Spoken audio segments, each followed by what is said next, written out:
After Jesus was arrested in the middle of the night, he was immediately taken to Caiaphas' house, where he was held without sleep until all of the Pharisees could be gathered for a staged trial to commence. All of the disciples had scattered and left Jesus alone during that sleepless night. Peter followed Jesus, but in a distance out of fear of being recognized and arrested. And as the Pharisees gathered, they began to put their scheme into action. They confronted and challenged Jesus on his claim that he was the Son of God. Jesus did not say much when questioned, but the Pharisees did all they could do to find him guilty by twisting his words. Once they claimed his guilt, they agreed to bring him before Pontius Pilate and demand him to be crucified. While the trial was going on, Peter stood outside the gate of Caiaphas' home trying to hear what was taking place.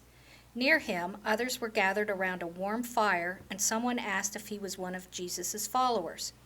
But Peter denied it and moved away from that group. As he was walking away, another asked the same question, and he denied it again. A third person asked Peter once more if he had followed Jesus, and as he denied it, the rooster crowed just as Jesus had said. In that moment, Peter felt his heart sink. As the sun was just beginning to rise, the Pharisees arrived at Pontius Pilate's home, dragging Jesus along, hands bound like a common criminal. They threw him before Pilate and demanded him to be crucified for heresy. Pilate examined Jesus, and once again Jesus speaks few words to respond to Pilate's questioning. In doing so, Pilate finds no guilt in Jesus and sends him to King Herod, who simply returns Jesus back to Pilate to deal with. By now, Pilate was growing weary of the crowd and feared an uprising which would threaten his position of authority. Hoping to appease the crowd, Pilate offered to release one prisoner because of a Passover tradition. He offered Jesus or Barabbas to the crowd, knowing that Barabbas was guilty and dangerous, while Jesus was only threatening to the Pharisees. At the leading of the Pharisees, the crowd called for the release of Barabbas. Pilate then asked what he should do with this Jesus of Nazareth, and the crowd chanted louder and louder, "Crucify him! Crucify him! Crucify him!" Pilate washed his hands to symbolize that he was innocent of this man's blood. Pilate had Jesus publicly flogged to the maximum amount that wouldn't kill him, then released Jesus to the Pharisees to do what they wanted. The Roman guards who flogged Jesus mocked him and made him a crown of long thorns, pressing it onto his head, then draping him in purple cloth, and sarcastically calling him the king. Then they began to lead him through the city, toward Golgotha, where he would be crucified.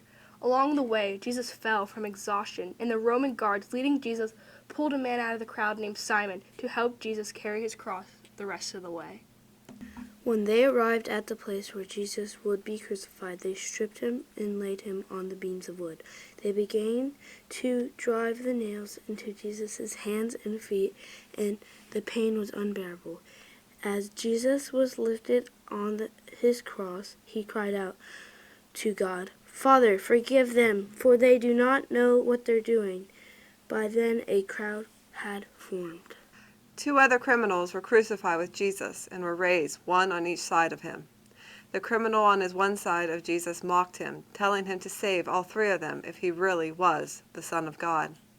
But the other criminal had compassion, knowing Jesus' innocence, and humbly asked to be remembered by Jesus when he entered his kingdom.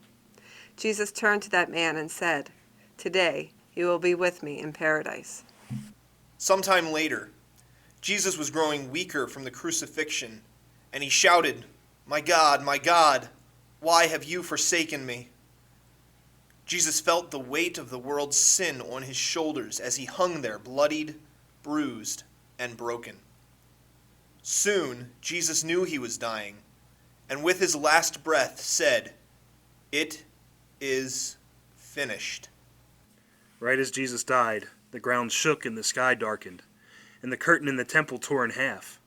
One of the guards near the cross said, "Surely this man is the Son of God."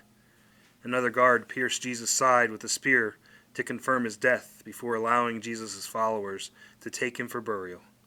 After he was placed in a tomb, it was sealed with a large rock and guarded by soldiers.